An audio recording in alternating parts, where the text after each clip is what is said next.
You know, we throw the word perfect around a lot when we talk about movies, but what does that even mean? Is there like a secret recipe? Well, if there is one film that pretty much everyone agrees is perfect, it's 1952's Singin' in the Rain.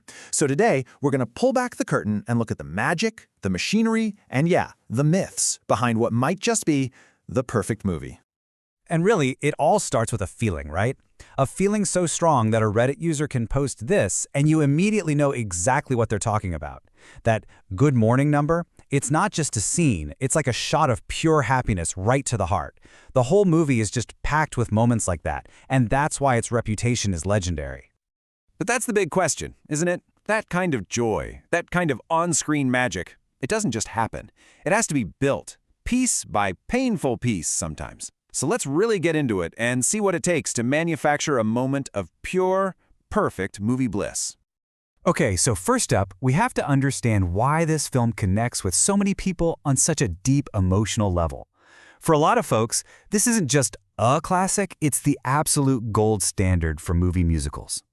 If you go online, you'll see fans have it all figured out. It just checks every single box. You have an absolutely killer cast. Gene Kelly, Donald O'Connor, a young Debbie Reynolds. The songs? Unforgettable. The dancing is just beyond iconic. The story itself is actually clever and really funny. And the production? I mean, it's MGM in its prime.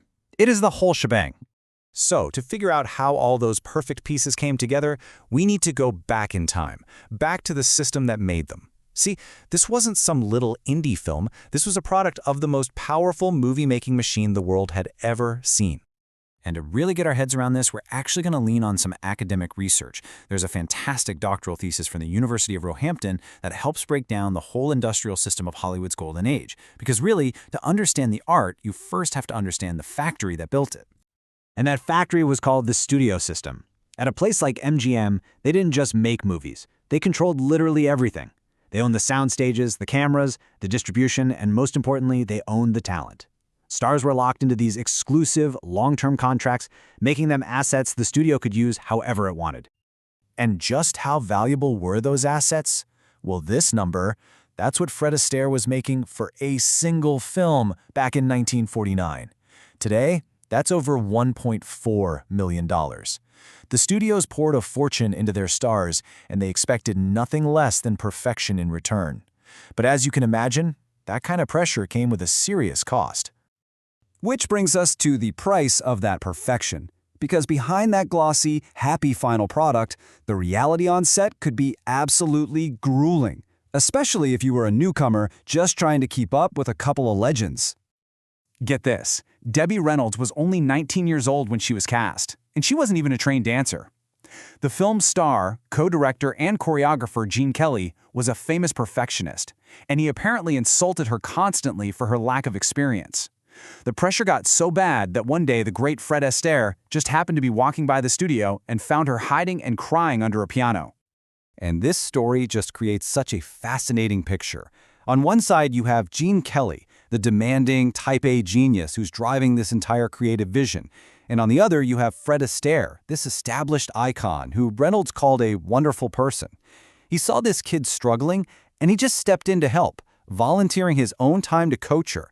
It's just a powerful reminder that the perfect joy we see on screen was often created through some pretty intense pain and pressure. Okay, so with all that in mind, let's zoom in a little bit. Let's actually dissect one of the film's most famous sequences. Because when you look closer, you start to see that even the most brilliant moments have some hidden complexities. We are, of course, talking about Make 'em Laugh. This is Donald O'Connor's big number, and it is an absolute tour de force. It's a masterclass in physical comedy and dance. Fans call it pure brilliance, and they're right. Honestly, it's exhausting just watching him do it. But there's a pretty big twist to this story. As amazing as the performance is, the song itself has let's just say, a complicated past. So here's the secret. The song is basically a carbon copy of Cole Porter's song Be a Clown from another movie called The Pirate. According to the people who were there, the producers just needed a solo number for O'Connor, and instead of writing one, they just kind of lifted the melody and the entire structure from Porter's song. And apparently everybody knew, but Cole Porter never made a fuss about it. But here's what's so fascinating.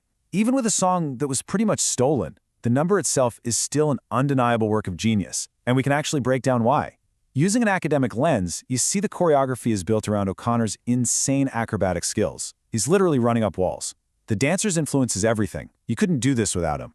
The set and props are used brilliantly, turning the whole place into a playground.